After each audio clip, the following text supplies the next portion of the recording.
Now come with me and let this story begin. Perfect. So Kristian, welcome to the show. Thank you. I gotta tell you, I think you already know this. I wrote, you're the only reason I log into TikTok. And Thank you. I hated TikTok. It was mind-numbing. And then I fell into one of your videos and then another one and another one. And I was like, who is this guy? What is it? Like, it's so interesting. And it's all stories that I didn't know about buildings in Montreal. What is it that you do? Well, I actually work as a real estate reporter for a publication called CoStar News, which people don't really know. It's an American. This American guy started this company, and it's worth like $33 billion now. I've been doing this for 2 years, but I've been doing journalism all my life, and a lot of the stuff on my page is stuff that I've written for my blog, Coolopolis. And I realized it occurred to me that people, not everybody's reading. God, I don't even read, so it's like, why would I have a thing? So I kind of just duplicating a lot of the research that I've been doing over the last 20 years on my other site, I love what you do. Like, you're entertaining, it's soft, it's easy to consume, and you have that ability to make me want, okay, what else did he post? What else is he talking about? So you've been always into kind of the history of things. Since you're a journalist, you like looking into stuff. How did that start? I'm just a curious person. I think I just stuff that interests me. You know how there's stuff that interests some people and not other people. So I just always found Montreal stuff interesting. My father was like a guy out and about in the world, and I was always talking old stories, and so it kind of sparked my my interest in stuff. And so I kind of took it upon myself to be the chronicler of a lot of these weird old stories and the geography. And, I love Montreal. It's like I just look around everywhere and I'm thinking about it all the time. And, a lot of other stuff doesn't interest me. I don't really care much about, women's basketball or other stuff, people on the planet. So, it's just, I just have weird interests, I'm glad that you have these weird interests because you got me hooked at this point. And have you thought about, I don't know, just maybe even YouTube, like longer form, just you exploring something for an hour? Yeah, YouTube hates me, man. I don't know. Firstly, they kind of locked me out of all sorts of stuff. Like I can never get money from them, so I have to put it through my daughter's name. I don't know what I did like that to make them hate me. So also, I don't know. I kind of dabbled around with stuff. Maybe it wasn't very catchy, and I didn't get views. The reason I go on TikTok, which I too kind of don't even look at. Like I don't understand why people look at it. So no disrespect to people who like TikTok, because obviously, it seems to be something that works for my content, but I don't really get it. So I guess what happened is like I was just doing a little bit of stuff here and there, like just editing stuff I found and reposting it. And some of it got some views. That one of them almost got 1 million views. It was just like something I found on the NFB, an old movie from the 50s, and I was like surprised, But then I kind of gave it up. And then one day in the spring, I was going on a run.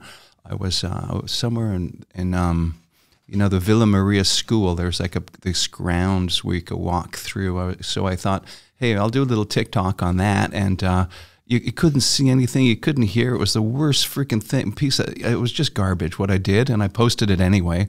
And I got like 40,000 views. I was like, why would people be interested in this? So I thought, hey, whatever, I'll just keep doing this. And some of it got a lot of views, and others... It's a mystery why some people like certain videos and not others. I don't really get it. For your stuff in particular, was because it was stories sometimes that you'll add that I had no clue about, either criminals or just how a certain building was bought and what was supposed to happen. I was like, fuck, I didn't know anything surrounding this, and this is so interesting. And it feels like it's part of the history that we should know. It's all fun stuff to learn about. And so it was 1 video, 2 videos, 10 videos in, and I was like, who the fuck is Coolopolis? Like, this is amazing. But yeah, it doesn't surprise me that you're a journalist. Yeah. Well, I basically I just got to know, like I got to know. Like I've been working on this book. My number one passion is just the crime stories, like the West End Gang. I really love this stuff. And it's like I've been, for the last 10 years, compiling stuff for a book, and it's about 80% written, and it's that's stuff that I could do on TikTok, but they kind of, once in a while you put something up and they censor it because maybe there's a word they didn't like, and then I got to go back and edit that word out, so it doesn't really catch as much. But that to me is my number one passion. I like it because people will see it and then they'll write me with tips. I go, yeah, I know more about this. Just today I was getting this amazing guy was telling me all sorts of tips about this 60s murderer in Montreal, West End gang guy named McDonald. I'd always wondered about him. He goes, oh, that's my uncle. And he told me so many stories just this morning. But I was like actually busy writing some article, but I just couldn't get away from this guy. Like he told me, this is funny, man. He said that McDonald and a couple of other guys tossed somebody off the roof of Placeville Marie. I don't know. That's what he said. That's pretty high. That's pretty high. If you had to die, right, in Montreal, you want to have the quintessential Montreal death. That's the quintessential Montreal death. That would have to be it. Flying off the PVM. And tell me about the West End gang. Yeah, the West End gang was basically like, it's like English Montreal criminals. Okay, that's the definition. People say it's the Irish gang, and it kind of is too, but it's just a bunch of, like, in the 60s, they were all like stealing trucks and all sorts of stuff like that. But then by the mid-70s, they got the South American connection. That's when they got rich, right? So both of those stages are quite fascinating. And it goes until about 1984. And then after that, it kind of fizzled out into weird little stories here and there. So the 60s and then the 70s are both pretty cool. The main clique is this guy, Dooney Ryan. He's the one who got killed in November 1984, and the people around him are probably the most interesting part of the entire story. There's a guy named Jackie McLaughlin who was his killer, his bodyguard. He really was a fascinating character. There's a guy named Slavy, and Slavy was murdered by police. Basically, they threw a gun next to his body after they shot him, and they claimed that he had the gun. Anyway, so the guy named Dickie Lavoie, who's like endlessly fascinating. This guy, Dickie, was a big mouth. He would just yap everywhere he went and talk about all the people he murdered. No discretion at all. And it was like, how did this guy get away with it? Anyway, so to me, the West End gang is just full-on fascinating. It's just like, this book, I've got to finish it, but I have no damn time to do it. That's a problem. It's time. I've got some projects, too, that I haven't finished because of time, but I love the way you're describing just the passion you have for it. Yeah. That's going to be a good moment for you once that's done. Oh, yeah. Well, then probably what will happen is people are going to come out of the woodwork and say, why didn't you tell this story or that story? And I could have, if only I had known, I would have told. And it's like, but I got some great sources. I got girlfriends and daughters, really, like they talked to me and poured out their soul and telling me all I don't know why they're telling me all they're really good little stories. So because they should be told, and you seem like the guy who's passionate enough to put them out there. I guess that's it. They feel the energy. Like there was a guy named Rocky Pearson in the I guess he was the 60s, and he was crazy. He was actually he was really full on Irish. Grew up like behind Schwartz's, and this guy was everywhere. He was doing everything. Had a big crew, and he actually had this thing where Brossard was called Jacques Cartier. That was the name of it back then, and he said he was going to take it over because Drapeau took over Montreal and was going to make it all clean, get rid of crime. So Rocky Pearson says, I'm going to go down to the South Shore and make it like this gangster paradise. And he got his buddy elected mayor of this place. And it was like he actually took a couple of steps, but then the friend was sort of they kind of pushed him out. He couldn't stay as mayor because people were on to what he was up to. And eventually Rocky Pearson, it was like one of the most strange murders. His own gang killed him. Like he went into his office and his own guys, they killed him. And it's like one of the strangest stories about Montreal crime history. We don't know why? No, it's not really clear why. And they were acquitted of it, even though it was quite clear that they did it. They had all of the testimony and the whole thing. And they tried twice to convict the murderers. And it's a mystery why he was killed. So it's just one of the many stories. It's just endlessly fascinating. People don't really know those stories. No, they don't. I learned from you. I learned from videos. I remember there was one, you were actually right across the street of this place, and you were talking about that guy. I forgot what his name was, but he was a real piece of shit, and he took the owner out. I think he had killed one of the owners. It was crazy. Yeah. This guy, Paul April, actually, he was the guy who killed Dooney Ryan in November 1984. He was... he spent most of the 1970s in jail. There's this amazing testimony in 1972. A guy named Aboud went to a crime commission. He was talking about all the inside secrets. Some of the stuff he was saying was really crazy. He was saying that some of the NHL guys were throwing games for gambling purposes, and that was pretty pretty weird. And he was talking about this guy, Paul April, who was just mad news. He was just a lone shark beating people up. It was a different era, man. They're very brutal. People always say, oh, the good old days when people were nice. But it was like, man, there was a high death toll back then. People were getting killed.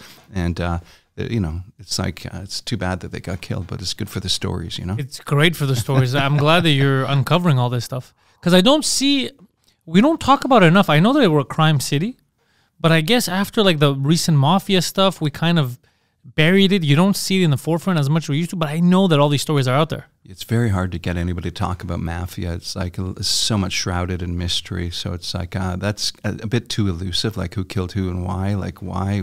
It's like they never get killed. They never get caught. The killers in the Mafia.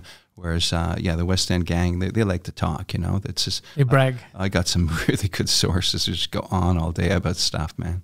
Why do they go on about it? That's what I like that they go on about it, but why are they so confident to be like, it doesn't matter, I'll tell you? I guess, like they say, God created man because he liked the stories, right? It's like, who doesn't like the stories, right? Like, one of my big sources is a guy whose specialty was just fighting in bars. And he phones me up. He talks about, I beat this guy up and I beat that guy up. You ever heard of this guy? I beat him up. And it's like, okay, this is good. And that guy, to his credit, he actually got shot point blank with 6 bullets. And he managed to survive. He was fine. It was in a bar. And I don't know, to this day, I can't figure that out. And they actually hit him. The bullets were in him, and he still survived. It's so bizarre. 50 Cent, yeah. He was lucky. He was our 50 Cent. 50 sous. We got him here. But sometimes life throws that kind of stuff at you. You think this is it. He got shot 6 times. Like, no, I'm right back up. I'm going to start bar fights again. Yeah. Eventually, he found religion, and he's religious now. But he's he gives me a call once in a while. He loves the old stories. He tells me all about the nice dirt. What neighborhood did you grow up in? I grew up at the corner of Westmount Avenue and Grosvenor. So it's not Upper Westmount, but it's Mid Westmount. And it happened that my parents neither of them were like educated or anything. But my father had a lot of ambition, and he managed to make one real estate deal that really turned the tide for him. And that was, he bought Nuns Island, the entire island, okay? It's so crazy. It's such a strange story. So we were always that was our family, lore, always talking about the Nuns Island deal. So he always said he made $2 million. He went in, basically somebody said, you should buy that island, right? And it was useless. The island was absolute garbage. Because what was on there? Just the nuns? There was like one old nuns building, but there was no bridge. You couldn't get to it. Plus the ice from the river would actually go over the land. And thirdly, the third problem was that it was all like mud. They thought you couldn't build on it. So the Catholic Church owned it, and they were always selling it, and it was always coming back to them. So he went in there and he made a deal. They said, bring $10,000, and then another 100,000 in 90 days. I don't know how much the entire island was supposed to be, about $1 million or something. And he said, okay. So instead of showing up with $10,000, shows up with $5,000 that he borrowed from somebody. And the guy says, okay, let's just do it. So the guy gives him this very impressive parchment or whatever, this deed to the land, ancient thing. So, he's showing it, I'm the owner of this thing. And people, my father was running a jazz bar at that time. He was a public relations guy, and he was doing a few weird things like that. So he went to this jazz bar and it was showing his parchment and this deed around, and people were saying that deed is worth more than the actual island. It's this beautiful historical paper. But so my father had 90 days to see what he could do with this Nuns Island, and he was like desperately phoning people, you want to buy it off me, whatever, and nothing, he was about to lose it. So one of his weird campaigns is that he knew that they were trying to build a bridge to the South Shore somewhere from Montreal. And of course, this would be like the worst place to build it. It's quite far, right? You'd go through Nuns Island all the way, but he kind of devised an idea. He said the longer bridge will be shorter because the expropriations on both ends will be cheaper. So, because nobody really cares who owns that land. So somehow the federal government announced, yes, we're going to build this bridge right through the island, Champlain Bridge. And his island became quite valuable, and he made a deal with Gewurz and this other guy, Reamer, and I think they were from Chicago. And to this day, those guys own it, I guess. Gewurz, they're sort of known as But there's just one other part of that story that kind of like has always been elusive to me. Is like the untold part, which I don't really know if this is true or not. My father at the time was involved with a scandal sheet called Midnight, where they used to run these crazy stories about like, here are the addresses of the prostitutes who got arrested and stuff. So my father was really into this with another guy. And it's possible that somebody told me that my father blackmailed the prime minister. We have photos of you. So this is that's amazing. I never asked my father. My father died in like 93, so I never asked my father that. But that would have been nice to. Apparently, he confessed to someone else, but I don't know if that's true. That's the version of the story that I like. Yeah. He's like, we know who you're with. We got some proof. Come on, make a deal. And the deal was a good deal though, because Nuns Island turns out it wasn't useless. It wasn't land that you couldn't build on. Yeah, well, ultimately they built the ice bridge so the ice wouldn't come over the island. That's part of the deal with the Nuns Island. So his idea, when he sold it to the Gewurz, they were going to just build these crappy little houses like the avenues in Verdun. You know those houses? Yeah. Like that's like the bad part of Verdun. The streets are very close together.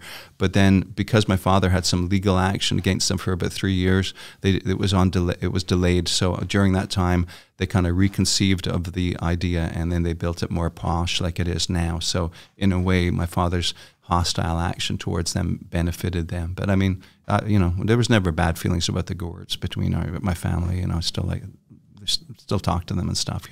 And I'm curious, before the bridge, how would people get on? You're talking about the ice. How would people get on and off the island? Well, there was a couple of bridges. I guess you had a Victoria Bridge and I don't know. I'd have to look it up. Yeah, I wonder how they wouldn't take a small ferry or anything like that. Yeah. No, Early days in Montreal. Probably. Yeah. It depends what year we're talking, but yeah, the Victoria Bridge has been there for a long, long time. I think it was originally just a train bridge, and then they extended that Victoria Bridge. Man, it's like they didn't have to replace that. Eh? It's holding together. Yeah, but they used to build stuff way better. Yeah, I would say so. Yeah. But the history of Nuns Island is amazing.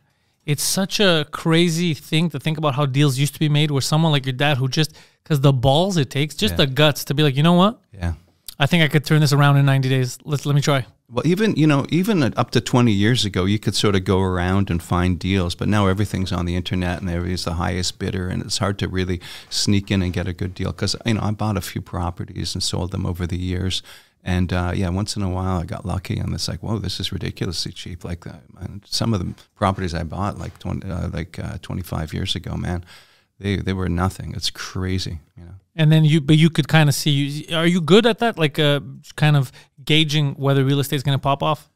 Did that stay in the family? It's funny though, like in the 90s, everybody would be talking about what's the new plateau. I don't know if you were old enough to remember this. It was like parts of town were bad and other parts of town were good. But it's, of course, when the whole market goes up, everywhere is good, right? So it's like, you don't want to live in St. Henry. You want to live on the plateau. So it's like, oh, maybe I should invest down there and it'll go up. You know what I mean? So back then, I don't know.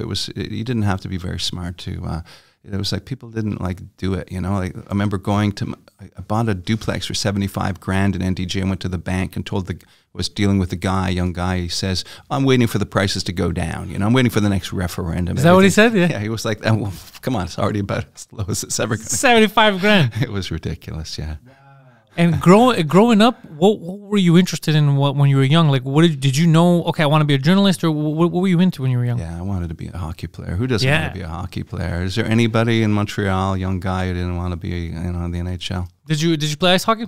Yeah, I wasn't that good. I mean, I was good, but I wasn't super elite, And I had bad eyesight, and I was like too stubborn to admit it. So I mean, I used to go out at night and play on the outdoor rink all alone for hours, just skating, just practicing. And stuff. Yeah, just because I was a nut, Yeah, what about you? What were your thing? What was your thing? I wanted to be a defender in the NHL when I was young. I thought about that, but I couldn't skate well. I'm good at ball hockey. I couldn't skate well, so that dream kind of left. And then I worked in video games for years.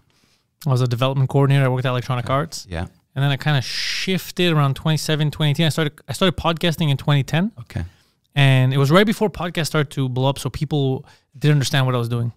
I saw where it was headed, right? But no one around me saw it, so they all thought I was just wasting my time doing internet radio. So what drives you to do it? What's your thing? I love talking. I love learning. I love discussions. It's the Greek side of me. I'm Greek. Okay. I just love having coffee and you tell me your story. It's my favorite part of the day. I love it. So I was able to turn it into something that I could enjoy, the podcast. And then I started doing stand-up in 2012. So they kind of married. It was a nice little marriage of the podcast kind of advertises me. And then if I'm selling tickets to a show, people know me from the podcast and they'll come out to the show. And then it evolved from there. But podcasting, what we're doing right now, this is my favorite. So you must have had a restaurateur in the family? Of course. Of course. My father and my mother both dabbled in the restaurants. My uncles, I have a family in Alberta. I think all of them own restaurants, different, like all around Alberta. Well, one of them actually lost everything now at Jasper. Jasper burned down. That was like the town that they were in. So they're going to have to restart. But yeah, everyone. Yeah, they say that you're not a man if you're a Greek without a rat. What's what they say? Sort of thing I so do not want it because I worked in restaurants when I was younger. Yeah. I want nothing to do with it. You get all my friends that were young and opened up restaurants, all got old really quick. Oh, okay. It's a lot of stress. Yeah. Because you're running everything. You don't want people to steal from you. You're there all the time. You don't really have downtime. You're always rushing. It's food. So there's so much that could go wrong. I don't want that stress in my life. Yeah, I actually own a building in the West Island now. It's my only rental property. It's 12 units, I guess. And I bought it off of a Greek family. The older guy, the father had died, and the 4 kids, none of them, the father was a restaurant guy, of course, and none of the kids wanted to know anything about restaurants, and they didn't want to know about the building, so they because you don't see, I think what happened to them is I know a lot of, like my buddy George, he sold, luckily, he had a bad business and he sold his restaurant. He doesn't want to get back into restaurants. But as soon as he got into it, he started getting gray hairs. Because like, you can't do anything else. You barely see your family. And it's one of those situations where you can't set time out. You're not going to leave for 2 weeks with your family. There's so much happening. So you're like, oh, I'll do it next month, next year. And then next year never comes. Okay, one thing about the Greeks in Montreal that kind of disappoints me is they're not giving me enough crime stories. There's not enough Greek criminals, man. I don't see, like the Italians, they got the Mafia. There's an endless stories. So you don't know me. You don't know what I talk about on stage. I have a huge portion of my act that's dedicated to me talking about the criminals around me when I grew up in Park X. Okay. So you're talking to the right guy. If you want to know about Greek crimes in Montreal, you're talking to the right guy. They're very law-abiding from what I could tell, but you're... No. My father was a Greek criminal. He got deported. Yeah. Nice. Yeah, I remember when I was young and I went. They brought me to court. Wow. Because he thought at the time my parents were divorced. As soon as my mom figured out what's going on, she was like, "What the fuck?" But I was already like 6 years old by then. So he brought me to court because they thought it would help if they see that he has a kid. But then they started describing his crimes. Wow. And it was a list of. I think one guy, he walked into a bar, it was an underground bar, he threw him on the pool table, stabbed him, just killed him in front of everyone, and then walked, like, it was criminal. There was a weird level of criminality at the time where it wasn't like now where everything's recorded and you can't get away with it. There was mostly hearsay. So they would do crazy, and this was multiple cities. In Toronto, he was a criminal here. There's a lot of stuff with like the bikers, the Mafia. There was all kinds of like connections, and I was a kid listening to this in the courtroom, just freaking out. Yeah. I was just getting scared. I was like, what the fuck? Wow, yeah. And the weird thing is, as much as I love the old newspapers, because I'm a freak, I'll go through them for hours on end, just from Montreal all the time, right, to see what was going on. There was like, once in a while you'll see a story, like there was during one of the more obscure biker wars from like 74, there was like a restaurant on Saint Denis where 3 guys were killed, and it got like maybe, like 3 inches of newspaper ink. And that was it. You never heard of it again. It's like, come on, that's bizarre, Like nowadays, 3 guys get killed. It'd be like, it's fodder for a lot of content, There was a lot of. When I was young, I remember meeting. I didn't know at the time. I was too young to realize what the bikers were. My father was like, "This is my son," and I was a little kid, and I remember a lot of Greeks were involved in that stuff. And it was always, if it was about gambling. Prostitution they were into, drug trafficking, they were all in that seedy underworld. But it was like, I don't think we had like an established, I don't know, Poseidon, if you know, but I don't think we had like an established, let's say, Mafia people knew, but they had their cliques, they had their groups. For sure, they still have them now. Sorry, Poseidon. Yeah, I've heard the same thing. We were more like different clans than an official Mafia. I know that now most of the massage parlors, it's still Greeks. Really? It's still Greeks that have them. Allegedly. So we're involved, but it's just not at the same level as the Italians. We're not as organized. I guess a massage parlor is the ultimate business model because you open the door, people give you like $30 or whatever, $50, and 75. Well, thank you, Poseidon, for that accurate. And the less you know about what's going on in your business, the better. You know, you don't have to worry about your fruits spoiling. You don't have to worry about alcohol, liquor licenses, and cops inspecting. It's just like the less you know what's going on back there, the better it is. So, Poseidon, how does it work? Do they pay rent to be there? No, they usually buy the property outright. Oh. It's less trouble like that, because if you have a landlord and you try to open something like that, it could get very complicated. If you're dishing out hand jobs, yeah. Yeah, exactly. It could get a little bit complicated, especially because usually stuff like that, it's not good for the neighborhood. Obviously. They try to buy the land outright. And, yeah. But that's a license to print money. But you don't see him quite as much as you did maybe about 10, 12 years ago. I think you used to see him popping up everywhere. And they're more well hidden, especially now with neighborhoods being... He's an expert. he's an. If you want to know, he'll find him for you. It won't be obvious, but he'll find him. I know some of the best ones. Yeah. He's Montreal in a nutshell. It's strange, these evolutions. Like in the early 90s, you had these sexy serveuse bar all around town popping up. They were like naked waitresses. That was the gimmick, right? Really? Yeah. It was kind of like Hooters, but to another level. Yeah. So there were quite a lot, and every time you drive around, you'd see a new one. Then suddenly they kind of disappeared pretty fast. And another thing, I actually read a book about this. A McGill professor, I guess, or some university professor. A woman wrote this amazing book about the history of street prostitution in Montreal. And she went way back to the 1800s and stuff and talked about weird little stories about this guy and that guy. And it was just like fascinating, this book. And it's like nobody ever heard of this book, but it only came out 5 years ago or so. And it occurred to me that you don't really see that anymore. You don't see women on the sidewalk standing there. And it just doesn't happen anymore. I used to own I used to own this building in Verdun. It was really big, like 40 units, and it was full of like real ne'er-do-wells. Really, really difficult building to own, man. And there was a couple of prostitutes really always outside. This one was always there, and I would plead with her, I'd yell at her, whatever. Nothing could make her move. But now they're all gone. You make an excellent point, because I remember when I was younger, I remember corner of Saint Catherine and Saint Laurent. Yeah. Every time we used to come out of the nightclub, it was full. Oh yeah, I remember that too. Sure. Oh, yeah. And in my head, yeah, but you're right, they're not there. I drive by all the time. There's no one there. Yeah, and there was a peep show a little farther down, and they'd be congregating outside of that thing as well. And the funny thing is, getting back to real estate, the city did clean up. We did clean up the city. I just think it happened on its own. I kind of wonder why. Yeah, internet. But I think there's other factors involved too. I think women don't want to be photographed and stuff, standing in public. Maybe that's a part of it too. Oh yeah, it's true. Yeah, everything's online now. Yeah. So the guy who installed all of those peep shows / amusement places is named Karsten Rumpf. What a good name, eh? What a name! I know, he's a German guy, and he got the amusement places open, but then he kind of snuck the little porno booths in there, like they kind of like he had a loophole, they couldn't stop him or something like that. And this guy now he's closed all those places, and he's rich. He's got this. He's bought half of downtown. He's got a thing called Prime Properties, and he's just gobbling up buildings left and right. So it's all those quarters that people spent in their little thing.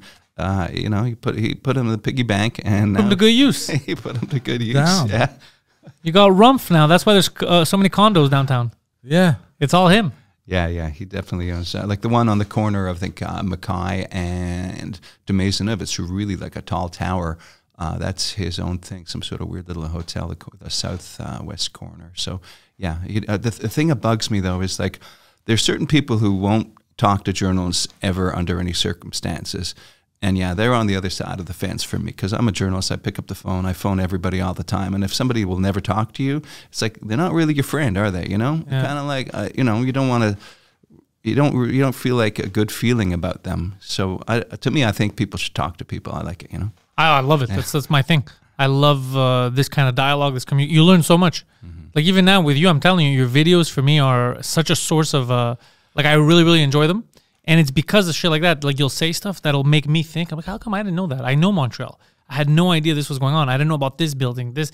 And is it just stuff that you know and then you go there and you're like, let me talk about this story I know? Or do you see a building and then you're like, you know what, let me investigate. There must be something here. And then you make the video. Yeah, it's a combination of a whole bunch of stuff. So, I mean, if I'm looking at like, just some old story, there'll be another thing. Like, for example, I was curious, who was the guy who built Westmount Square? So I kind of was looking that up in the old newspapers, And then I managed to get his niece on the phone, and she was telling me all about the guy. And it was like, there's a few interesting stories. I'm going to do like a little report on like the statues that used to be in front. Now they've shifted them off to Toronto. And the guy in Toronto, I spoke to him, and he says he wants to send them back to Montreal, but someone's got to buy them stuff because, you know, they're kind of like iconic. They're a landmark.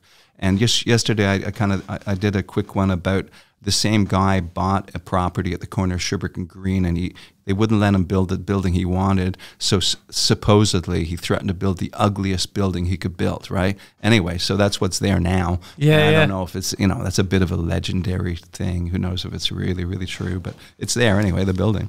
The ugly building. The ugly building's there. It's hideous. It's a building. It's just a building, yeah. But one of the things is that Montreal has a thing. If you got a commercial property, which is, you know, like a warehouse or retail or this kind of building we're in right now, it's they charge a lot more property tax on that, right? So you got like, it's about 4.4. So in other words, for him to build the 22-story tower would have brought in about the same property tax as the 6-story office building that they ended up building. So it's like Montreal is kind of in this weird position, is that the offices, nobody needs them anymore. So they're going to lose a lot of revenue from that because that's the higher rate. And, you know, the idea of converting some of these offices into residential, well, that's kind of a problem because they're going to get a lot less money. And, of course, the city of Montreal loves to spend money. There's no way they're ever going to cut their budget. It just goes up and up, right? That's another thing I have a problem with this city. Is not only does it go up and up, it doesn't make any sense. It's not going to anywhere that makes sense. I agree, yeah. Apparently they got like 80 lawyers on staff. Like, why do they need so many lawyers, you know? Yeah, how many crimes are you committing? God, don't get me started. If you need 80 lawyers. Yeah, I mean, our police budget just goes up and up, and nobody ever asks why, because crime goes down and down. Of course, there's far less fires than we used to have, but you think the fire department, anyway, don't get me started. It's crazy, right, though? I'm not nuts. It's not working. Yeah. There's so many problems, and I don't think you're the only one. I think people notice these things, but no one can talk about it because we don't have all the info. So they just tell you, be quiet, I got this. Be quiet, I got this. But they never got this. About 30 years ago, this guy, Peter Sergakis, another... Oh, I know that. Great guy. He formed he got a whole lot of property owners to go to City Hall, and they bust the doors down, and they actually sort of won a victory. I think they lowered some tax that they were going to do. So it was like, that's a rare case of somebody really rebelling in an aggressive way. So it's like I don't know. I don't want to encourage riots and rebellion. Yeah, we don't want riots, but you need to stand up sometimes. Yeah. We don't do it enough here. Yeah. Oh God, don't get me started. Don't even start mentioning the pandemic and stuff. I was very angry with everything that people agreed to. The thing, I will say one thing, because I said in a podcast last week, I had my buddy, he's a stock guy. What really upset me was actually the police, because I remember the stories of the nurse that she went to work early, and it was a half hour before the curfew was lifted, so they gave her a ticket. But it's like, look, guys, number one, why are buses running if you don't want people to use them? You know she's a nurse going to work. Also, you're the police. Don't stop saying I'm following orders. You have to use your better judgment, or else you're not on our side. You're not here to protect us. So all that stuff pisses me off so much that we allowed. Oh God. And when I was talking about it, people were getting mad at me for going against. But I'm not doing it just to rebel. It's just we gave up so much for nothing.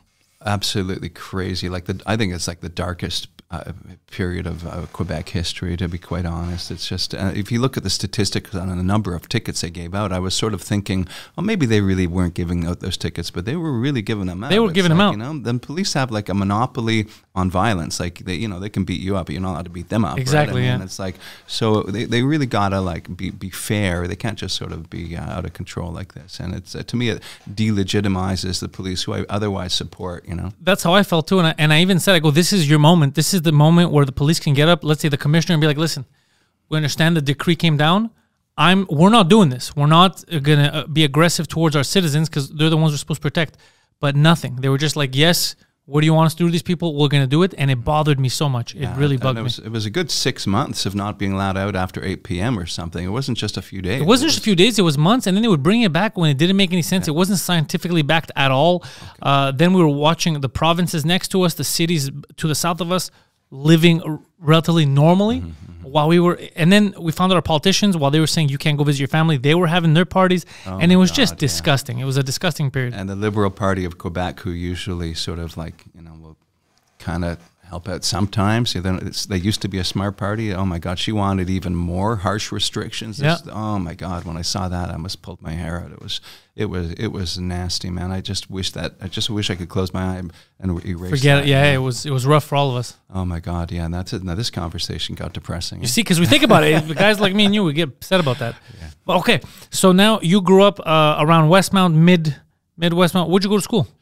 Well, I went to Roslyn School. I guess we moved to Vancouver for a year. That was the gimmick for a while. My parents weren't getting along, so my mother hauled all 6 kids out to Vancouver.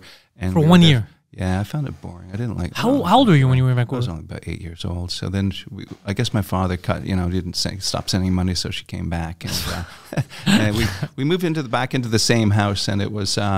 it was otherwise normal, but I guess I don't know if you've moved around a lot. But I can't say I moved around a lot, but I mean, when your formative years, if you bounce, it's different. It does make you feel like a bit of an outsider. But then I realized later that everybody feels like they were an outsider in high school. You go to your school reunion, they go, "I thought I was unpopular kid. I thought I was the outsider." But then you realize that we're all outsiders. We all are. Yeah. And it's funny, you see Vancouver, we're going next week for a couple of days. We're going to go to Vancouver, me and him, we'll record some podcasts out there, great. Hang out with some friends. Never been. Well, I haven't been since I was a kid, so I guess it's grown. It's grown. I hear that they have a lot of problems too. They have a lot of problems. So we're going to check them out. We're going to document it for you. A lot of Mandarin. Oh, you got to speak Mandarin. That's what you're saying? Yeah. Yeah, they got the Skid Row down there too. Anyway, that's one thing. Montreal, it's not perfect, but the relative number of beggars and stuff and crime, it's like the police, in spite of their sins, they kind of don't. They're not on your case as much as other cities. Like here, yeah, they give you some leeway as long as you're not on their radar. Yeah, there was something interesting that was published in the Journal de Montréal. It was like they really mapped out the number of traffic tickets they were giving. And it's like the whole west side of the island, very few get given. And the whole east, a lot get given. So it's like it really depends on where you are. So my perception, since I live in NDG now, it's pretty chill. I got a ticket here and there, but usually not too bad. Not too bad. Yeah, I mean, it depends on the cop you fall on too. Sometimes I'll get a ticket and I'll be like, you don't have to give this ticket. Oh my God. And there's other people who are just very lenient. They're like, I know what happened. Don't do it again. Once I got towed because I had forgotten to renew my registration. Oh, that was a nightmare, and I had to pay like $700 to get it back. And my you were driving, they stopped you, and then they towed you. Well, they were giving me a ticket because my wheels were over the line at a stop sign or at a red light.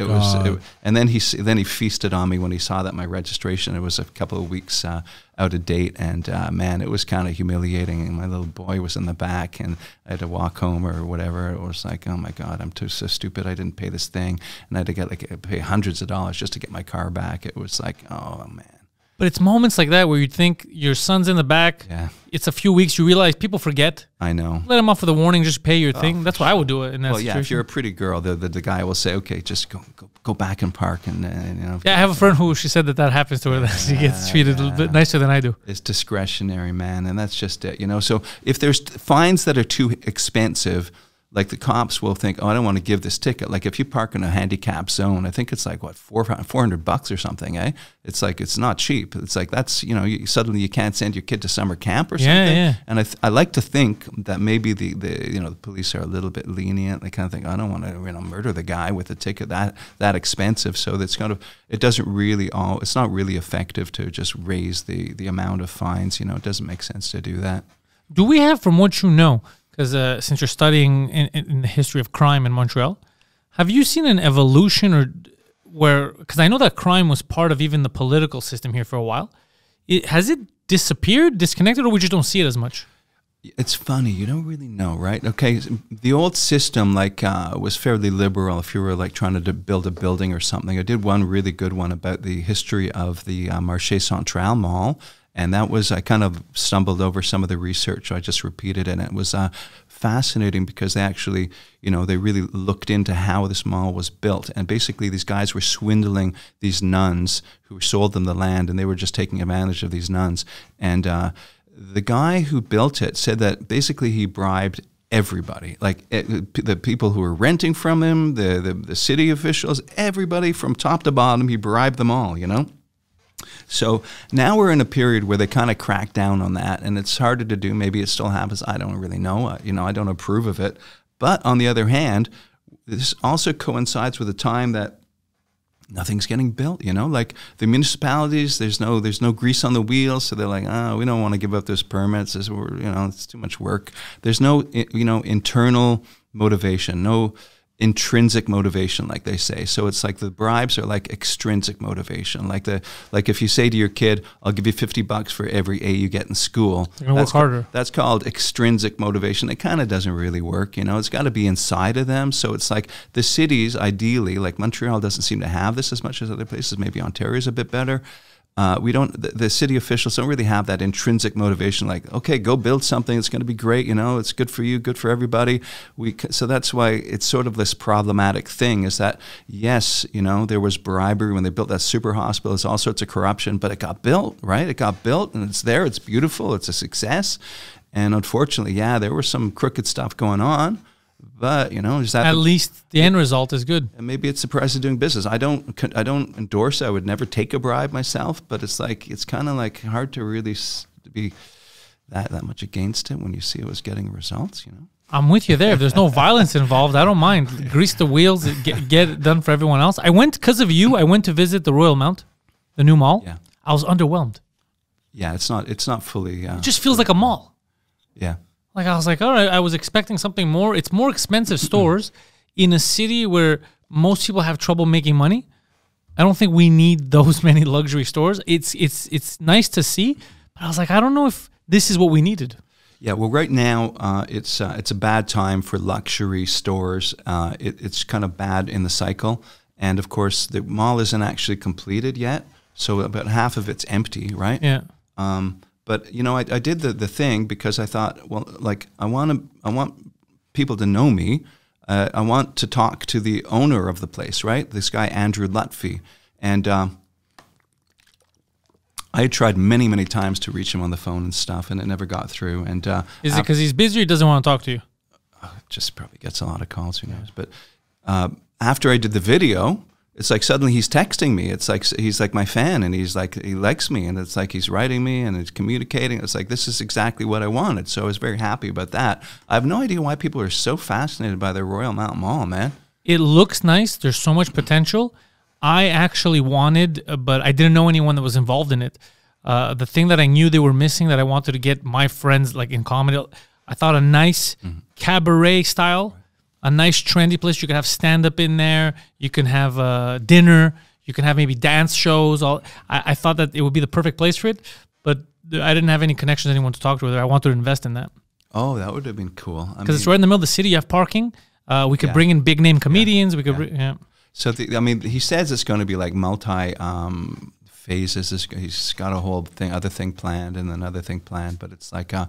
when in the 90s, there was an old saying, this guy, Michael Fish, who was like my mentor, he's a brilliant guy. He's in his 90s now. He's an architect. He used to say to me, all developers go broke. They all go broke. I don't think it's the case quite as much now because the banks will, they'll lend you more and stuff. They'll be a bit more lenient. But it's like, I like the idea of like, if you're a developer, it's like, just imagine you're building something and it's up there. It's like there. It's like you're making a mountain. You're like a god. It's like incredible. It's insane. I have a big crush on the whole world of developers building these things. It's like all they're doing is just like getting stuff together. This guy pay this guy to build, and I understand that it's not like they're doing anything magic, but it's still, it's like these buildings, the house you live in, it was a developer, every building you've ever loved, it's like a developer. It's like, I think I have a lot of respect for these guys.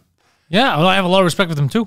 And this has been in years in the making. If I remember correctly, I don't know if you know about this, but they kept changing the zoning for what the Royal Mount is because they got into an argument with the city. And is that true that they kept having a flip-flop?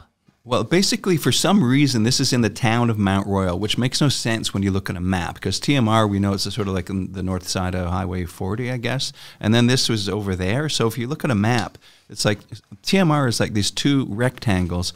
The one on the right is residential, and the one on the left is It's there it is. industrial, right? So what happened is I'm going to put it up for people also. the city of Montreal decided they were pressuring them to build residential units in this thing as they were planning it, and the developer was keen on it, but then the actual municipality of TMR, they voted in a new mayor who's saying no, there's never going to be residential there, so he's still in there now, so that's why they can't build it. It's an interesting phenomenon as well in Montreal. Every strip mall, every single one, the owner wants to build residential on it. Of course. And it's like, I don't know if it was happening a few years ago, but it's a thing now. So they all have, you could look this up in the lobbyist registry. There's every one of them, they got somebody talking to the city, trying to convince them to let them do this thing. Like, let me build some apartment buildings. We got a big piece of land here, you know? And I don't understand why they're so against it. Don't we have a housing crisis? It's just strange. In the TMR example, it wasn't really clear why they rejected it. Like, the people were so against it. It just doesn't make sense to me, because it would have brought in some extra property tax revenue and stuff. But once again, like I said, it's partially because the commercial property tax revenue is so much higher. It's so much more lucrative that there's not that much incentive to build housing because it's less profitable for the municipalities. And what's because the Royal Mount, I know it's supposed to be it's not just supposed to be a mall, it's supposed to be an entertainment center and all. Yeah. Do they have like a limit of years that they said it'll be already in, or we're just going to keep building until we... Yeah, so when I did the tour, the guy was saying, Andrew Lutfi was saying that they got a pair of office buildings they're going to build on the north side, a hotel they're going to build on the south side, and a retail extension somewhere in the back there. So... so whether it happens, it really depends on a lot of things. The same guy who built the Distrant Mall in the South Shore. Yeah. So I think he's a Lebanese guy. He married into money or something like that. So he's had some good luck. He's had some good success. Good for him. Yeah, so the mall looks cool. It's very clean beside it. And I went. There's a lot of parking. I purposely parked by Del Savan Metro because I wanted to walk over the bridge to just see what it looks like. It's very nice. It's just underwhelming. It just felt so much like, it's just another mall. Well, you're going to get the Christmas season coming up, and that's when people, like 80% or 60% of all purchases during the year are done during the whatever. That's going to be a fun time to be there. So it's like that. You'll probably see it pick up for them. That's probably why you wanted to open it this time of year. You don't want to miss that. Smart move, actually, and also get people acclimated that this place exists, because I think by next summer... Especially, you saw in the back where the restaurants are supposed to be, the terraces and all that. I think that'll be a nice spot for next summer. Oh, people are really engaged with this. Like, I posted about 3 or 4 videos or 5 videos about this subject, and man, there was just hundreds of comments. And people get mad too. Yeah, a lot of people really negative, and it's like, the traffic. I don't know. Are they doing anything to reroute it? Like, I mean, the traffic. No, there's traffic now because it's still because I used to take that route all the time. Still under construction. It's still under construction, but even with all the lights that they've put and they're almost done, it's alleviated a lot of the traffic. So a lot of the traffic is just due to the construction. Once that's done, I think it's gonna be like anywhere else in this city.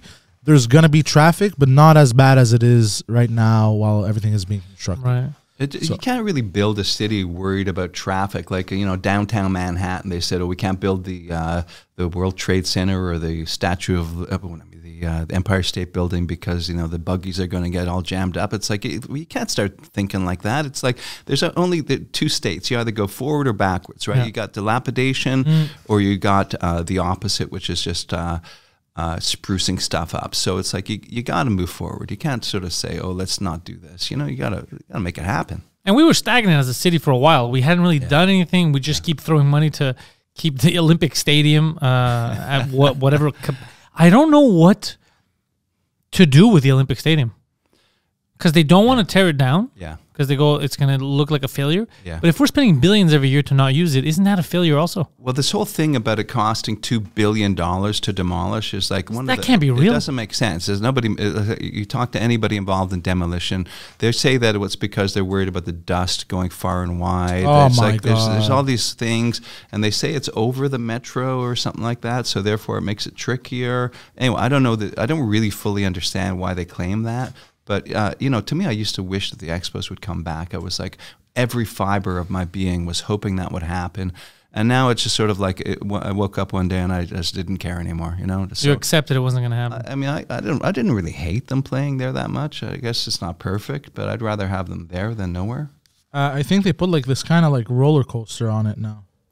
I mean, I don't know if it's losing us money every year. There's no way this makes us money. They actually have offices rented out in that tower, right? I think it's Desjardins, is it? The rental, those, you can go up there and there's offices there. I don't really What a wacky place to have your office. It's so strange. From what I understand is that the tower is actually the stable part of the architecture. It probably is, yeah. It's this part here. Yeah, that dome, that's what always needs and to be that would explain why they have these ropes here. I mean, it's kind of cool to look at. It's so cool to look at, but it's just cool. they don't use it for anything. If you go down there in the morning, though, there's people buzzing around, and they're building a lot more stuff down there. That some of the metros down there are some of the least used metros in all of Montreal, but They look nice. It's going to happen. There's more people moving down there. Like the block south was the place where Mom Boucher used to hang out with his buddies at the gym. And I saw that video that you posted. Yeah, they demolished that, and they're building something big there. That's going to even be bigger than what you saw. So there's a lot of other places like that they're building in that area. I mean, that's not where I really want to live, but Me neither. It's nice that they're working on stuff. You know, I wish there'd be a big sports team that could play around there because there's enough land to build something. Yeah, that's where the botanical garden is as well. Well, that's another thing, though. You got the Saputo Stadium, the soccer thing, and what's happening with them? I keep hearing they're not happy with having the stadium there. It's losing. I don't get what's going on with them either. I don't follow it close enough, but I know that they say that the Joey Saputo kind of lost interest. He's like following this Italy stuff so closely that he kind of lost interest. And he's always been complaining there's not enough luxury booths or whatever they call it, VIP booths, whatever. And so he's got a dispute with the owner, which is the provincial government, right? The Olympic installation. The provincial government owns Saputo Stadium? Yeah, they can't. Well, no, he's got like a 40-year emphyseutic lease. I think he owns it for the next 40 years, then it goes back to them or something like that. So I guess I'm not really enough into soccer enough. I used to sort of follow it, but I didn't really, when they changed the name, it didn't make sense to me. Can I tell you, when I bring that up, because I'm with you, I still call them the Impact a lot, and people get upset. And they understand. They go, no, it shouldn't have been the Impact. But that's what I grew up with. That's what I knew. Wait, it didn't bother me. Called the Impact? They haven't been called the Impact in forever. No way. Yeah, now it's FC Montreal. And not even Montreal FC. It's FC Montreal. Well, that's pretty whack. Yep. And it was CF. No, it was CF. Yeah, that's it. CF Montreal. CF Montreal. Club de Foot. And people were mad about that too. And then they had a new logo. It looked like a metallic asshole, so they had to change it. It's crazy. Yeah. Well, I mean, I've often wondered what's going on with the Saputo family and the Quebec government, because first they wanted to build the stadium near the Costco on Bridge Street in whatever Point St. Charles, whatever that is, and then somehow they were persuaded not to do that, to do it here instead. So. I kind of think, what's the deal? Was the province sort of pushing them around, kind of like manipulating them? And then this new name change, it's like they have the sort of the bilingual English-French name Impact, everybody likes it. And then it becomes this unilingual French name, the Club de Foot de Montréal. It's not even French or French, it's French from France, Club de Foot. It's so fucking annoying. But I want them to win. Obviously, it's Montreal. I want everybody to be happy. But I can't take the MLS serious, though. As much as I try. Yeah, it's not as engaging as it maybe could be. I do like some international soccer. I love European soccer. Yeah. So I like it when it's countries playing against each other. That's really exciting, man. I like my England team. I guess you like your Greece. Yeah, I love Greece. Yeah. Watch my life. Yeah, Greece, England in 2 weeks they're playing. Oh, is that right? Well, they won the Euro a few years ago. 2004. Right? Yeah, different team completely, but yeah, in 2004. That, man. Yeah. Makes you proud because it makes you feel like, it's almost like the substitute for war, right? One country against another. That's what it feels like. It feels like the best way, because I'm a anti-violence. Like, I don't want any violence. I'm very I'm anti-war. So if that's how we could resolve our issues, I'm so down for it. Yeah. Yeah. Well, I think in the future, people are going to be so cynical that they'll never go to war. The government will say, you got to go. And you'll say, no, I'm not going. It's like, because now we sort of see through a lot more stuff because there's more information out there. And I think the people running the society are kind of probably quite worried that they can't really control us anymore. I hope so. Yeah, I hope but so. Then again, we talked about earlier what happened a few years ago. You see how many people are willing to close their eyes and just agree. Yeah. Yeah, I would never send my son to war. I told him over and over, if there's a war, I don't care what it is. I don't care if the Chinese invade Newfoundland. You're staying home. You know. Well, I guess if it's a different, I don't want to go to China, but let's say if there's a war that comes to us, if the Chinese come here and they're trying to take over, obviously I'm going to fight. But I do not want to go attack some other country. That's crazy to me. Yeah, I don't know these people. Yeah, it's imagine dying in war. What's the point of that? You know, because not only do you die, but your future children die, and you know everybody loses an uncle or a brother or a son. It's like, come on, that affects everything. People, it's just we had too much war already. And then for what? And then when you find out the reason why the leaders send you to war, some kind of political thing they wanted, maybe land, maybe oil, maybe uranium. Who cares? The point is, it's never for you. Or religious. That's the worst. And yet people are so into it, like this whole Ukraine thing. People are like, oh yeah, let's like, not. It's terrible. I talked about this on the podcast. I got so mad when they were talking about, hey, we should negotiate peace, and then Zelensky came out and Trudeau said, no, there's no peace. It's like, they should. Make you're peace, saying that because you're not at war. Yeah, that's why you're saying that. Yeah. You're saying that because it's not you dying or your kid. Oh my God! If it was your kid dying, maybe you'd be like, you know what? Let's negotiate for peace. Yeah, I'm absolutely. It's life is sacred, you know. It's like we put so much effort into, you know, putting kids into school. I mean, imagine your mother holding you in her arms, and then suddenly you're like out in a field with a gun, dodging bullets. That's not the way it's supposed to be. No way. No, I'm with you. I'm glad you feel that. I'm the exact same way. It's so precious, so short, and we don't really know how long we're here for. Yeah. At all. Yeah. So what's the point of wasting it? Absolutely. On that kind of, it's so dumb. And also, imagine you have to live with the fact you come back, and it was war, so you had to kill another young guy who he was just forced by his country to go to war. So you know, you killed a couple of these people that could have had families, and they didn't want to be there either, but they had to defend their country because it's just nuts. Yeah, and it's like it's a disappointment that we're seeing a renunciation of diplomacy, like you were saying, instead of just banging out a deal with another country, saying whatever, it's not a perfect deal, but it's better than the alternative. We're just sort of like, no, we're not even going to talk to them, which is like insane to me, you know? It's the exact same way I've been feeling for a few years now. And I feel like I'm watching a movie of Earth, because I had the impression when I was younger that would be the first thing to do. You'd negotiate some kind of peace, or you try your best. Look, let's work things out. We don't want to die. None of us. I don't want to kill you. And then now it's like, no, we're very stubborn. Nope. We're willing to, the best is, no, we're willing to have all these people die for our point. It's like, well, who the fuck are you to decide that these people need to die? Yeah. Why are we sacrificing Ukrainian youths? Why are we sacrificing the future of the Ukraine so that we can be like, no, we need more people in NATO? We're like, what? They're not our kids. Why are we sacrificing these Ukrainian youth? I know. I met a kid on the street a couple of days ago, and we were having nice little banter. He was from Winnipeg, and he told me that his family was Ukrainian. And we had a disagreement. And I was like, man, if you love Ukraine, you don't want to see your people die. But he was like, yeah, we got to beat those Russians. It was just like... Which I get the passion, but not... Look, Russia, as much as the media tries to portray like, oh, it's easy. That's what they said 2 years ago. Oh, the Russians are going to get beaten. No, they're not. This is just going to continue going, and everyone's going to keep dying. Yeah, it's terrible, man. We had the COVID thing, and now this. It's just like it's unrelenting, man. We gotta switch it up, man. We gotta get a better thing happening. We don't have any good politicians. That's the other thing. Yeah. In North America, you look at the U.S. and Canada. Yeah. You'd think we'd have the smartest, the best people. We have the dumbest, the worst. Yeah, we have opportunists. That's one of the things, though. I like to focus on Montreal because it starts getting too big. It gets too much, man. So the American politics alone can swallow you up. I try not to. That's a job in itself. It's a full-time job, man. 24 hours a day. Just documenting that shitstorm.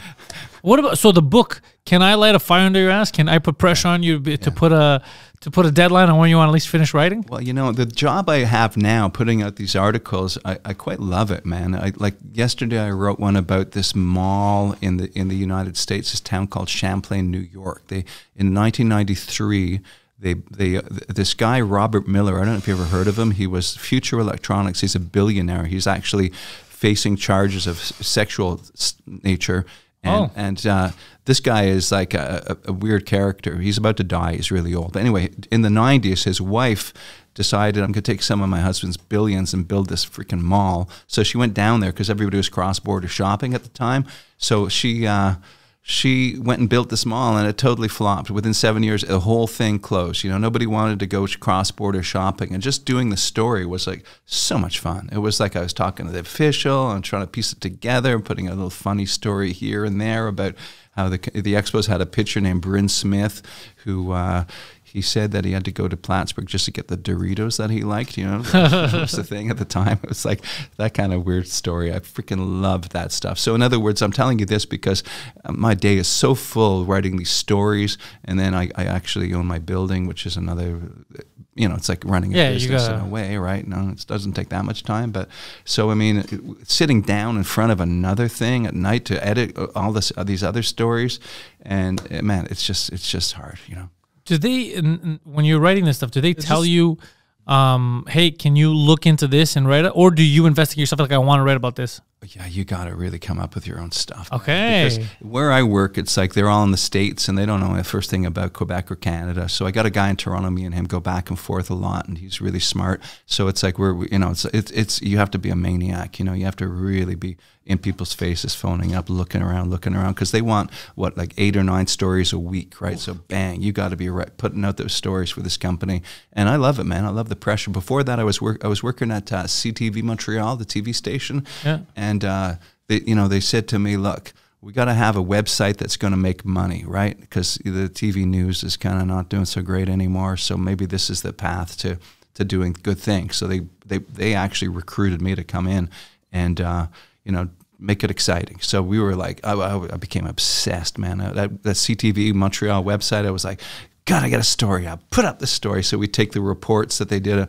and write them up. So it was like it was a challenge. So we were doing like 10 stories a day, just boom, boom, boom, boom, boom, boom, boom. Any old thing, throw it up. It was like news, and it kind of started driving me nuts because they started doing these. There was a flood south of Montreal.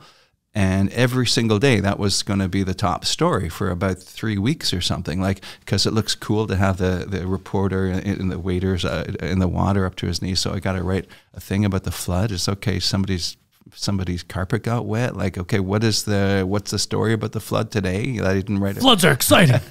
It's exciting to look at, but man, writing those stories was hell. So it's like, I was also a writer for something called the Montreal Mirror. I know the Mirror. People didn't remember the Mirror, man. It's like weird. It was back before the internet. You waited on Thursday, this thing would come out, and there'd be all sorts of hipster stuff about bands and stuff. So I was doing a lot of news articles. I had a city column, and I didn't want to write stuff that had been done elsewhere, and I really had to push myself to come up with original stories.